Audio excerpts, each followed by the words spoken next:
Minggu yang lalu, bahkan bulan yang lalu kita belajar tentang what is authority and how to move with that authority. Bergerak dalam otoritas. Maka sekarang ini kita melihat kehidupan daripada ke-12 murid Tuhan Yesus, Lukas pasal 9. Dan nanti mungkin minggu depan saya bicara tentang 70 murid yang lain. Saya masih ingat yaitu tentang cerita Simpson ketika yaitu istrinya diberikan oleh mertuanya kepada orang lain. Dan dia balas dendam. Balas dendamnya dia ikut mengikat berdua-dua yaitu anjing hutan. Lalu dikasih obor di ekornya. Dan menghancurkan, membakar seluruh ladang daripada Filistin. Filistin gambaran pada kuasa kegelapan. Perhatikan di sini, Yesus memanggil dan mengutus. Apostelo. Jadi yang penting sumber dari otoritas itu siapa yang mengutus. Banyak orang tidak diutus oleh Tuhan, tapi diutus oleh organisasi. Karena itu tidak ada kuasa, tidak ada power dalam hidupnya. Dan firman Allah mengatakan bahwa diberikan apa? Dinamis and authority. Power and authority, dinamis exousia. Dua. Jadi yang pertama itu kuasa. Cuma ini dititipkan karena belum menerima kepeduan Roh Kudus. Seperti dalam kisah para rasul. Banyak orang cuma berhenti sampai Yesus bangkit dari antara orang mati. And then what? Lah kenapa ada kitab kisah para rasul, surat Rasul Paulus dan selanjutnya? Kalau tidak kan cuma berhenti di 4 Injil saja. 4 kitab Injil itu maksudnya. Dan di sini kita lihat sumbernya adalah siapa yang mengutus. Dan diberikan power and authority untuk apa? Mengusir roh-roh jahat. Dan untuk menyembuhkan segala macam penyakit. Ketika itu mereka diperintahkan untuk memberitakan. Ini penting. Apa yang kamu beritakan? Diberitakan tentang Injil Kerajaan Allah. Dan apa bukti bahwa Tuhan itu hidup? Perform healing. Saya masih ingat ketika kita pergi menginjil untuk memberitakan kerajaan Allah ke pulau sebelah yaitu Pulau Lombok, saudaraku, di kota Mataram, Ampenan sana. Dan di sana kami diberitakan bahwa Timotius Arifin dan kelompoknya ini adalah pengajaran sesat. Dan saya masih ingat bagaimana waktu itu sebagai orang yang dianggap bertanggung jawab, yaitu pembina Kristen waktu itu. Dia datang dengan wajahnya ditekuk, saudaraku. Tangannya begini. Kelihatan marah sekali. Duduk paling depan untuk mendapat bukti apa yang saya sampaikan ini Alkitabiah atau tidak. Tidak penting, saudaraku. Tidak cocok dengan politik, nggak apa-apa. Yang penting Alkitabiah, benar kan? Dan pada saat itu ada seorang ibu yang sukar berjalan. Berjalannya itu begini, sukar sekali bahkan setengah lumpuh begitu. Dan dia pergi kepada orang-orang yang dianggap orang mengerti begitulah. Dan disuruh makan kura-kura kecil. Bukan tambah sembuh, tambah jalannya tambah tidak bisa, saudara. Tapi waktu itu ketika saya bersama Bapak Samuel Yusuf yang sekarang ada di sini. Kami berdoa berdua, kuasa Tuhan turun. Dan ibu itu bahkan setengah berlari di depan orang itu. Kagetlah ini Pak Nyoman ini saudaraku, dia berdiri sebab apa? Ibu yang tua itu encim ini adalah saudara masih keluarga dari istrinya. Dan hari itu saudara, kami tidak usah bela diri, beliau yang buka jalan buat kita dan berdirilah gereja Rock yang sekarang ada di Mataram, saudara ya. Jadi pemberitaan kerajaan Allah selalu disertai dengan kesembuhan, pengusiran setan. Sebab Tuhan memberikan yaitu authority. Kita authorized, ditegaskan, diutus untuk memberikan pengaruh. God bless you. Pergunakan itu. Supaya nama Tuhan dipermuliakan. Saya mengutip apa yang dikatakan Morris Cerullo. Dunia memerlukan apa? Proof producer. Yang memproduksi bukti bahwa Yesus itu hidup. Tuhan memberkati kita semua. Be a proof producer. God bless you. Amin. Shalom, warga kerajaan yang dikasihi Tuhan. Kembali lagi kita beribadah, sudah masuk minggu pertama bulan Mei. Ya, coba kita ingat-ingat barusan tahun baru, sekarang sudah bulan Mei. Judul renungan pada pagi hari ini adalah authorized to influence. Artinya, memiliki arti, ini karena verb 3, authorize itu kata pasif. Authorize artinya diberi otoritas, diberi kuasa, diberi wewenang untuk mempengaruhi, untuk membawa pengaruh, membawa dampak atau berdampak. Tadi pagi ketika saya sedang berdoa di ruangan kantor, saya mendapatkan sesuatu yang saya tahu itu dari Tuhan. Kalimatnya seperti ini di dalam bahasa Inggris. Most Christian do not have fellowship with God. Tadi kita sudah nyanyikan lagu, ku ingin selalu bersekutu denganmu. Tetapi pendeta Paris Redhead ini dia mengatakan bahwa kebanyakan orang Kristen tidak memiliki persekutuan, fellowship dengan Tuhan. Dia lanjutkan, they have fellowship with each other about God. Mereka bersekutu satu dengan yang lain, antar jemaat, dan mereka berbicara tentang Tuhan. Saya akan Tuhan ampuni kami. Kami tahu bahwa ketika kami diberi kuasa, itu bukan asal diberi kuasa, tetapi ketika kita memiliki fellowship, persekutuan yang erat dengan Tuhan. Amin. Yesus pernah berkata seperti ini, you are the salt of the earth. You are the light of the world. Artinya apa? Kamu adalah garam dunia. Kamu adalah terang dunia. Garam dan terang itu berbicara tentang memberi pengaruh atau berdampak. Ya. Seharusnya kalau berdampak itu di luar atau di dalam? Di luar. Bisa dibayangkan ya, kita ini semua garam, betul? Garam, kamu garam dunia. Jadi yang percaya itu adalah garam. Kita di sini semua garam. Bayangkan kalau garam digarami lagi. Apa yang akan terjadi? Apa jadinya? Sudah asin, lebih asin lagi, pasti bludak, hipertensi, pasti emosional. Betul? Kalau khususnya para ibu-ibu kalau masak, kalau masaknya sudah terlalu asin, dikasih garam lagi, kira-kira jadinya seperti apa? Pahit. Makanya di gereja itu banyak kepahitan. Sebab kenapa? Seharusnya kita berdampak, membawa pengaruh itu di luar, bukan di mana? Di gereja. Kita adalah terang dunia. Bayangkan, kita semua ini terang, sudah terang, dikasih terang lagi. Saya bayangkan ya, saya sering ketika naik mobil, kemudian di arah yang berlawanan itu ada mobil anak muda biasanya pakai lampu halogen. Saya sudah pakai yang konvensional ya, sudah cukup terang. Mereka pakai halogen, didim lagi. Suatu saat saya pergi ke bengkel langganan gereja Pak Suliadi, Pak.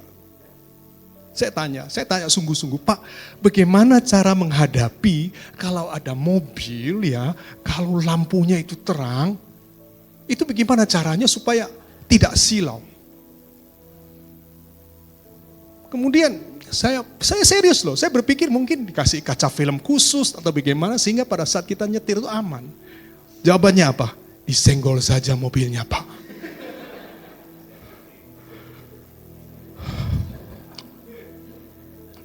Itu berbicara tentang kemarahan karena silau. Kalau kita terang terus saling menerangi, nanti banyak yang marah di tempat ini. Ya, jadi terang berfungsi sebagai terang itu di luar, berdampak di luar. Ayo katakan bersama-sama, berdampak di luar. 1, 2, 3. Puji nama Tuhan, berdampak di luar. Apa sih tujuan kita mempengaruhi? Apa sih tujuan kita mempengaruhi? Tujuannya cuma satu, supaya terjadi perubahan. Bapak Ibu tahu ini? Ya, jengkol. Nah, ke pasar ditawari jengkol. Tahu jengkol ya? Penjualnya kemudian menawarkan sambil berkata, jengkol, jengkol, jengkol, jengkol bagus, jengkol sehat, jengkol murah, jengkol super. Oh, ada kata jengkol sehat. Ternyata betul. Jelaskan bahwa jengkol itu protein nabatinya sangat tinggi, bagus buat pencernaan, buat jantung, juga buat tulang, supaya tidak cepat osteoporosis. Makan jengkol. Bagus untuk penderita diabetes. Saya juga kan diabetes. Waduh, enak ini jengkol. Pertama ketika kita masuk pasar, mendengar tawaran perkataan daripada penjual, nggak ada niat untuk beli. Nggak ada tujuan untuk membeli jengkol itu. Tetapi karena pengaruh dari penjual, perkataan-perkataan, pengaruh perkataannya, the power of influence of words, kuasa pengaruh dari kata-kata mampu merubah pikiran kita dan akhirnya kita membeli jengkol. Sering kan kita terpengaruh perkataan-perkataan, khususnya di pasar-pasar, ibu-ibu, betul? Nah, sebelum menikah saya akui di hadapan jemaat saya agak gempros. Tahu gempros? Ya, yang dari luar Jawa gempros artinya agak ya kotor begitu ya. Zaman dulu tuh tisu itu yang sekali pakai kemudian dibuang itu masih belum umum. Tahun 80-an. Jadi kalau di warung-warung disediakan serbet digantung. Betul ya, masih ingat ya bapak-bapak ibu yang tahun 80-an sering makan di warung. Dan serbet ini pakai semua orang loh. Jadi bukan untuk pribadi. Ya habis makan, lap tangan. Saya ini agak kempros. Biasa makan kan ada agak cemot begitu ya. Yang saya lakukan disiapkan kobokan, cuci tangan, langsung lap mulut pakai air yang di kobokan itu, betul tak Bu? Selesai serbet itu, lap tangan, lap mulut.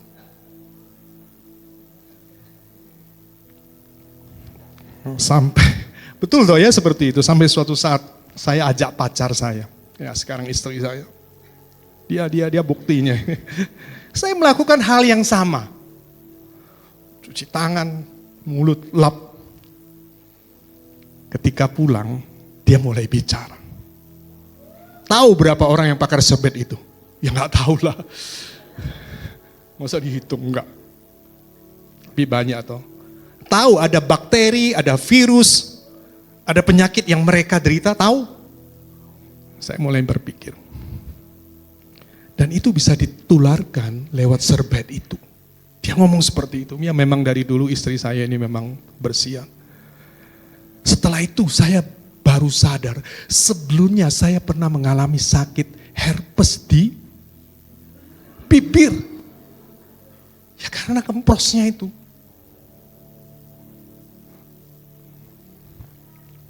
Dan celakanya saya nggak tahu penyebabnya. Habis makan enak lap-lap. Tetapi karena perkataan pacar saya waktu itu, oh ya benar ya, itu mengubahkan cara berpikir saya. Sejak hari itu saya sudah tidak pernah pakai serbet umum apapun dimanapun sampai sekarang ini. Mulai beli sapu tangan, itu kan pribadi sapu tangan, lap selesai dicuci.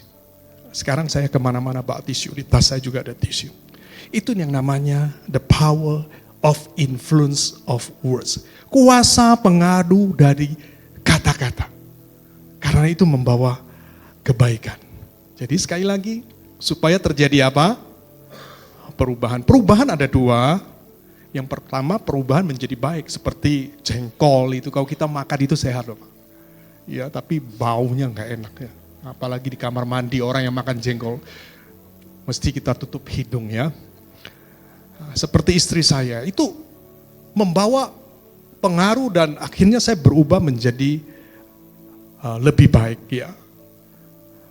Yang kedua, perubahan yang menjadi tidak baik ya. Contoh Alkitab ketika setan itu mulai mempengaruhi Adam dan Hawa dengan perkataannya supaya mereka memberontak terhadap Allah dengan makan buah pohon pengetahuan tentang yang baik dan yang jahat. Ketika Ahitofel itu penasehat daripada siapa? Daud itu kemudian memberikan pengaruh dan nasihat supaya Absalom itu berzina dengan gundik-gundik dan istri-istrinya ayahnya Daud. Jadi mempengaruhi, membenci, berbohong, berbuat dosa, membunuh. Itu adalah pengaruh yang membawa kepada perubahan yang tidak baik. Jadi ada dua. Tetapi bagi kita orang percaya, Tuhan memberikan kita otoritas untuk mempengaruhi supaya terjadi perubahan dan perubahan itu menjadi lebih baik. Khususnya orang-orang yang ada di sekitar kita menjadi orang yang lebih baik. Dan goal utamanya itu Injil Kerajaan Allah. Supaya setiap orang yang mendengar perkataan kita, mereka percaya kepada Yesus dan mengenalnya secara pribadi. Mungkin cerita jengkol baru gak ngantuk ya. Oke. Jadi yang pertama, cuman ada 2 poin. Yang pertama adalah perkataan yang mengubahkan.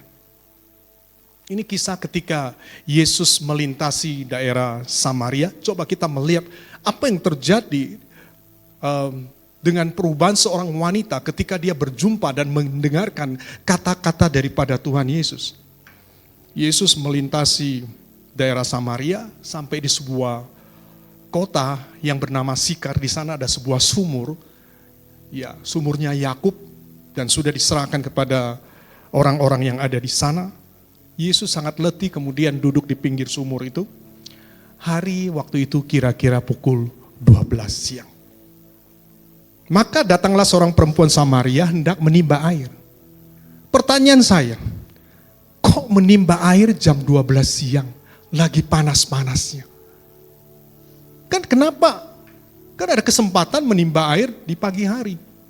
Pagi hari kan gak panas. Ini kita ibadah pagi hari sejuk. Coba ibadah jam 12 siang. Panasnya minta ampun di sini. Begitu juga dengan wanita Samaria. Nimba air jam 12 siang. Kok bisa? Ternyata dia gak mau berjumpa dengan orang-orang. Tidak mau berjumpa dengan siapapun sehingga jam 12 tidak ada orang ambil. Dia datang ke sumur itu untuk ambil air. Dan dia berjumpa dengan Yesus. Dan Yesus berkata, beri aku minum. Loh, kamu orang Yahudi, aku orang Samaria. Dan mereka gak akur, orang Yahudi dan orang Samaria. Minta minum. Dan Tuhan berkata, kalau engkau tahu tentang kasih karunia dan tahu siapa aku, engkau pasti akan meminta air hidup itu daripada aku. Tuhan, engkau gak punya timba, sumur ini ada dalam sekali. Bagaimana engkau bisa memperoleh air hidup? Ini milik Bapa kami, Yakub. Kemudian Yesus berkata, menunjuk kepada air yang ada di dalam sumur ini. Kalau kamu minum air ini, kamu akan tetap haus. Tetapi kalau kamu minum air yang aku berikan kepadamu, maka kamu tidak akan haus lagi. Air yang kamu minum itu akan menjadi mata air dan itu akan memancar daripada dirimu. Perhatikan kata-kata Yesus. Kemudian, oke, kalau begitu Tuhan, beri saya air itu. Yesus menjawab apa? Oke, baik. Panggil suamimu. Kemudian wanita itu menjawab, aku gak punya suami. Betul, sebab yang saat ini bersama dengan kamu itu bukan suamimu dan kamu sudah memiliki 5 suami. Kemudian wanita itu sadar bahwa yang berbicara, yang berkata-kata itu siapa? Adalah Mesias. Kemudian apa yang dilakukan oleh wanita itu? Dia tidak tinggal diam. Yang pertama dia takut sama orang. Kemudian Alkitab mencatat dia pergi ke kota. Perubahannya apa? Pertamanya apa? Takut sama orang, gak mau ketemu orang. Setelah berjumpa dengan Yesus, mendengarkan perkataan-perkataan Yesus, dia pergi ke kota. Di mana di sana ada banyak orang. Terjadi sebuah perubahan besar. Karena berjumpa dengan Yesus, di mana ada kata-kata yang diucapkan oleh Yesus, itu mengubahkan wanita ini. Amin. Oke, nanti kesimpulannya akan saya beritahu di sini. Yohanes 4 ayat 40 di sana dikatakan, kemudian orang-orang Samaria itu datang kepada Yesus, supaya Yesus tinggal bersama dengan mereka selama 2 hari. Dan lebih banyak lagi orang yang menjadi percaya karena apa? perkataannya. Kenapa percaya? Karena perkataannya itu mengandung kuasa. Dan ayat 42, mereka berkata kepada perempuan ini, kami percaya tetapi bukan lagi karena yang kau katakan. Sebab kami telah mendengar perkataannya dia. Dan kami tahu bahwa dialah benar-benar juru selamat dunia. Sebagai orang percaya, perkataan kita harus seperti perkataan Yesus. Perkataan yang mengubahkan, yang percaya katakan amin. Perkataan yang mengubahkan seorang wanita Samaria yang dahulunya takut sama orang. Tetapi ketika mendengar perkataan yang berkuasa itu, dia tahu bahwa Yesus itu adalah Sang Mesias itu. Dia pergi untuk memberitakan kepada orang-orang lain. Dan orang-orang lain juga turut percaya kepada Yesus.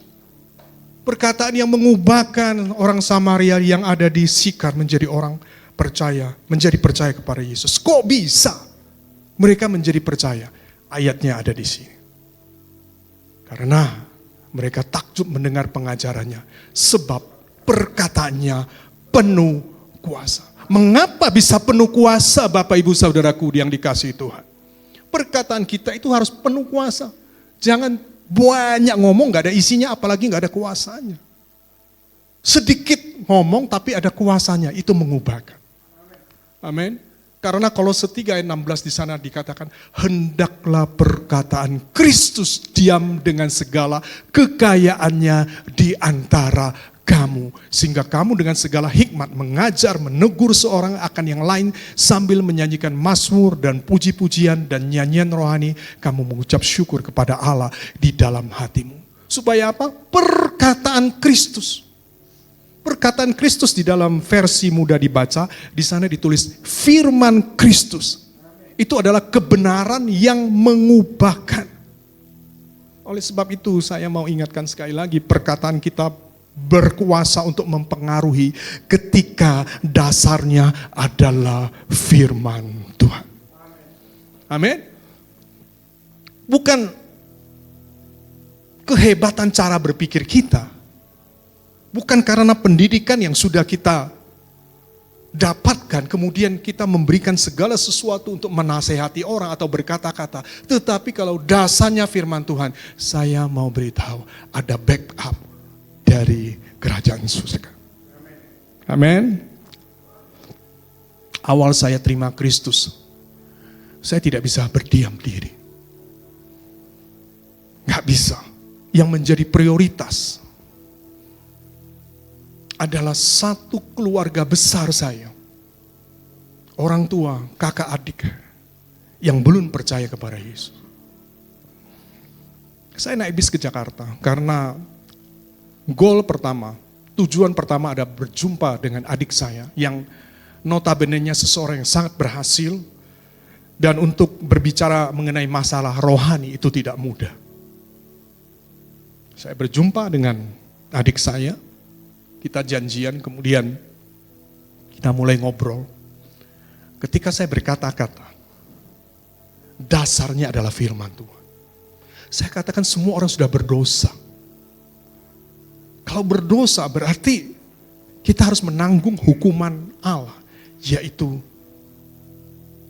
mati kekal. Tetapi pakai bahasa yang sederhana. Saya katakan manusia sudah tidak bisa berbuat apa-apa. Kesenangan di bumi berapa lama sih? Kamu bisa punya uang, bisa menikmati segala sesuatu. Ternyata dia meninggal usia 48. Saya sampaikan bahwa kita perlu Yesus karena dia telah datang. Dia mati bagi dosa-dosa kita. Supaya setiap orang yang percaya kepadanya tidak binasa, melainkan beroleh hidup yang kekal. Yang saya sampaikan perkataan itu semuanya dasarnya firman Tuhan.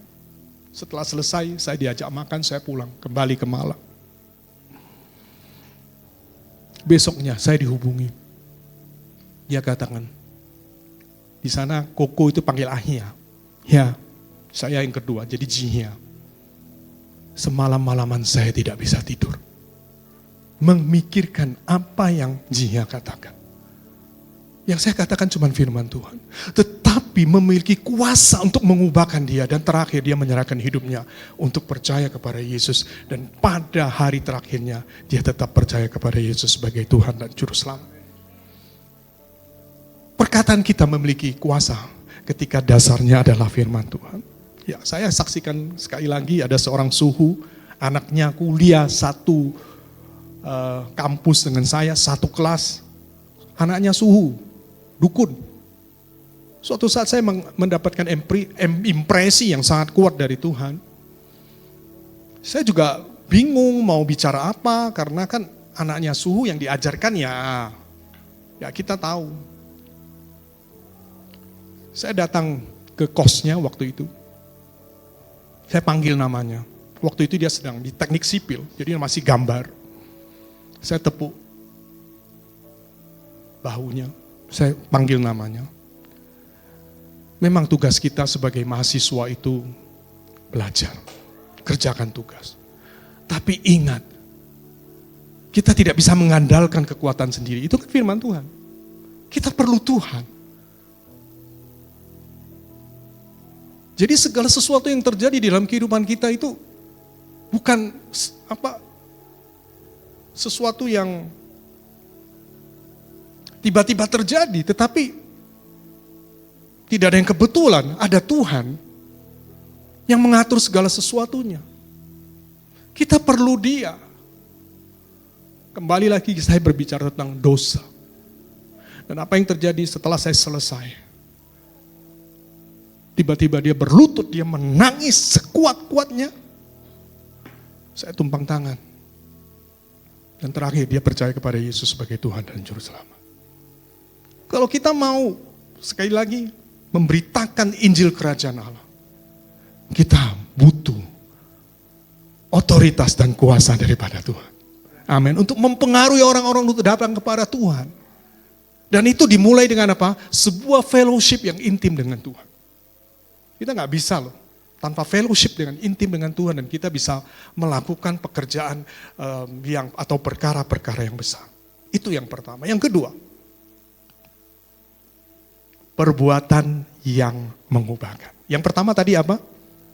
Perkataan yang mengubahkan. Yang kedua adalah perbuatan yang mengubahkan. Perhatikan baik-baik 3 ayat ini, karena semuanya memiliki hubungan, relasi yang kuat. Yang pertama ada di dalam Kolose 3 ayat 23. Apapun juga yang kamu perbuat, perbuatlah dengan segenap hatimu, seperti untuk Tuhan, bukan untuk manusia. Amin. Kalau kita melayani, kalau saya berkhotbah di tempat ini, para aser yang tadi melayani Tuhan, yang sebentar lagi melayani perjamuan kudus, ingat, perbuatlah dengan segenap hatimu seperti untuk Tuhan, bukan untuk manusia. Kalau kita bekerja di marketplace kita, perbuatlah dengan segenap hatimu untuk siapa? Bukan untuk manusia. Kemudian dilanjutkan dengan ayat di dalam 2 Timotius 3 ayat 17. Kalau kita sudah sanggup melakukan sesuatu yang kita perbuat dengan segenap hati untuk seperti Tuhan, sebenarnya itulah cara Allah menjadikan kita siap dalam segala segi. 2 Timotius 3 ayat 17. Diperlengkapi dengan sempurna berbuat baik kepada semua orang yang mengerti, katakan amin. Ketika kita tahu bahwa apa yang kita lakukan itu untuk Tuhan, kita mengerti itu dan kita lakukan, sebenarnya itu adalah cara Allah mempersiapkan kita supaya kita diperlengkapi dengan sempurna untuk berbuat baik kepada semua orang. Sehingga ayat ini bisa terjadi di dalam Matius 5 ayat 16. Demikian hendaknya terangmu bercahaya di depan orang, supaya mereka melihat perbuatanmu yang baik dan memuliakan Bapamu yang di surga. Yang mengerti katakan, harus dimulai dengan apa? Kalau kita berbuat segala sesuatu, ingat, perbuatlah itu dengan segenap hati seperti untuk Tuhan. Itu Tuhan sedang mempersiapkan kita supaya kita bisa berbuat baik kepada semua orang. Dan ketika kita bisa membuat baik kepada semua orang, perbuatan yang baik itu akan memuliakan Bapamu yang di surga. Masih ingat kisah Yesus di kayu salib bersama kedua penjahat. Ada seorang penjahat yang berkata seperti ini, menghujat Tuhan. Kamu kan Kristus, selamatkan dirimu, sekalian selamatkan kami. Masih ingat perkataan itu? Kemudian apa yang terjadi? Penjahat satunya, temannya penjahat itu berkata, kita itu memang selayaknya dihukum loh. Sebab kita menerima balasan yang setimpal dengan perbuatan kita. Kita berbuat jahat, kita membunuh, kita merampok. Layak dihukum, disalib. Tetapi orang ini tidak berbuat sesuatu yang salah. Saya mau bertanya, mengapa orang tersebut, penjahat itu tahu bahwa Yesus tidak berbuat sesuatu yang salah? Kenapa? Minimal dia pernah mendengar tentang Yesus. Minimal mendengar tentang perbuatan Yesus. Betul? Dia mendengar perbuatannya Yesus. Lalu dia berkata, Yesus ingatlah akan aku apabila engkau datang sebagai raja. Dan Yesus menjawab, ya, hari ini juga engkau akan bersama-sama dengan aku di Taman Firdaus. Saya mau beritahu sekali lagi. Perbuatan kita yang memuliakan Tuhan. Bukan saja mereka harus melihat kita, mendengar saja seseorang bisa berubah. Seorang penjahat akhirnya bertobat di atas kayu salib karena perbuatan yang pernah dilakukan oleh Tuhan Yesus. Bisa saja dia bisa menyaksikan atau dia cuma mendengar saja. Sekali lagi saya ulangi kesaksian saya ketika saya pulang ke Pontianak. Sekali lagi saya ingatkan. Memberitakan Injil Kerajaan Allah bisa dengan kata-kata yang berkuasa, tetapi bisa juga dengan perbuatan. Saya tidak melakukan apa-apa di Pontianak, maksud saya penginjilan kepada kedua orang tua saya. Hanya melakukan perbuatan-perbuatan yang sekali lagi, ya melayani mereka. Dan kami suami istri melakukan itu, kami tahu bahwa kami telah sedang melakukannya seperti untuk Tuhan. Dan keduanya percaya kepada Yesus. Oleh sebab itu, perbuatan kita bisa mempengaruhi orang datang kepada Tuhan. Amin. Jangan sampai jadi orang Kristen. Lah, wong Kristen kok modelnya seperti itu. Enggak, gak mau saya terima Tuhannya orang Kristen yang modelnya seperti itu. Ya, ini ada satu kesaksian. Tanggal 24-25 saya mengikuti sebuah sidang sinode majelis daerah Jawa Timur. Pak Andreas Ong itu sebagai ketua panitia, dan kali ini saya melihat bahwa sidang majelis daerah itu berbeda dengan yang lain. Jauh-jauh lebih baik. Ya, tepuk tangan buat Tuhan.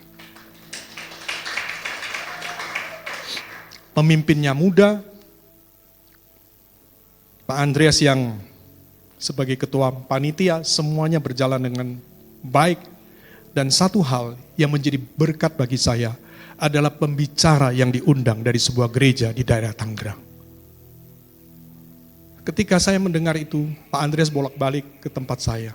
Fresh Pak, fresh Pak. Saya kata, betul Pak, itu fresh buat saya. Dan biar ini juga fresh buat jemaat, nanti saya akan sampaikan. Bagaimana gereja yang Tuhan percayakan kepadanya, itu benar-benar berfungsi sebagai garam dan terang. Kita dengar toh bahwa ada gereja yang merawat, kemudian mereka mencari dan merawat orang gila. Pernah mendengar toh? Coba kita, ayo sebentar lagi kita cari orang gila. Kita rawat, sebab ada yang mencontoh seperti itu. Dirawat. Kemudian dia datang kepada gembala itu. 2 minggu, baru 2 minggu dia katakan, orang gilanya pancet, justru saya mau hampir menjadi gila gara-gara merawat orang gila itu. Ada yang niru, gak sanggup, hampir gila.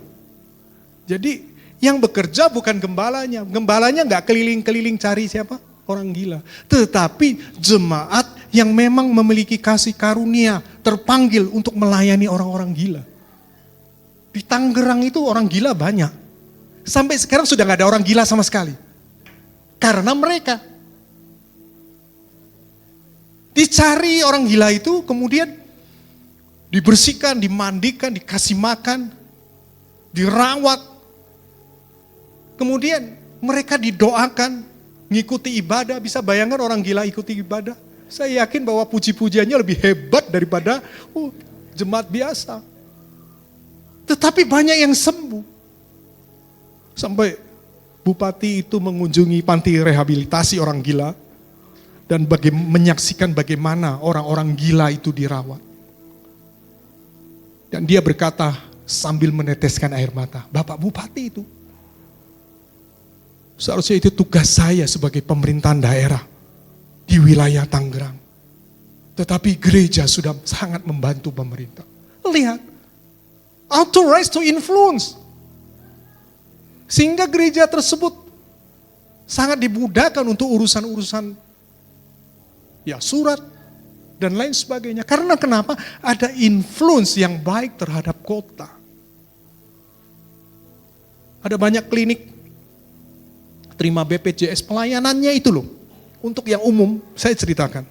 Bayarnya 15.000 per pasien, termasuk dokter dan obat-obatan. 15.000 paling sekarang kita beli nasi pecel. Betul Bapak Ibu Saudara sekalian? Tetapi mereka sanggup untuk memberikan pengobatan dengan biaya yang sangat rendah. Sehingga itu mempengaruhi siapa mereka. Mereka adalah anak-anak terang, orang-orang percaya. Bukan sampai di situ saja.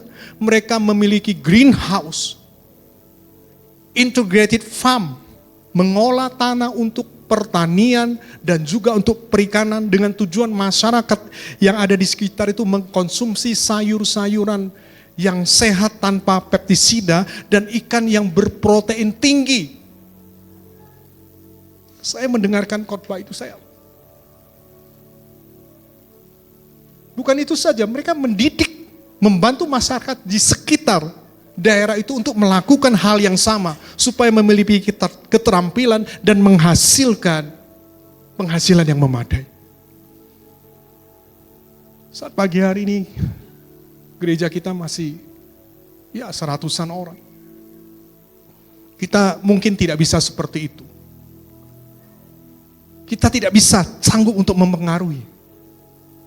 Apalagi hati kita tidak di situ. Tidak mau melakukan sesuatu sesuai dengan firman Tuhan, berfungsi sebagai terang dan garam. Nggak bisa. Tuhan pernah bertanya kepada Musa, apa yang ada padamu? Musa nggak berkata, aku punya uang 3 triliun loh. Enggak. Aku punya fasilitas enggak. Jawabannya apa? Apa yang ada padamu? Apa jawab Musa? Tongkat. Tongkat itu sesuatu yang sederhana. Mau bangun rumah mana bisa ditancapkan. Mau bagaimana. Tetapi dengan tongkat itu berbicara tentang, kita tahu bahwa tongkatmu dan gadamu itulah yang menghibur aku. Tongkat dan gada itu sang penghibur. Siapa sang penghibur itu? Dialah Roh Kudus. Dengan tongkat bersama dengan Tuhan, Musa sanggup melakukan perkara-perkara yang besar. Kalau kita sudah diberi otoritas oleh Allah untuk mempengaruhi, saya yakin kita juga akan melakukan perkara-perkara yang besar bersama dengan Tuhan. Dimulai dengan hati kita. Amin. Tuhan Yesus memberkati.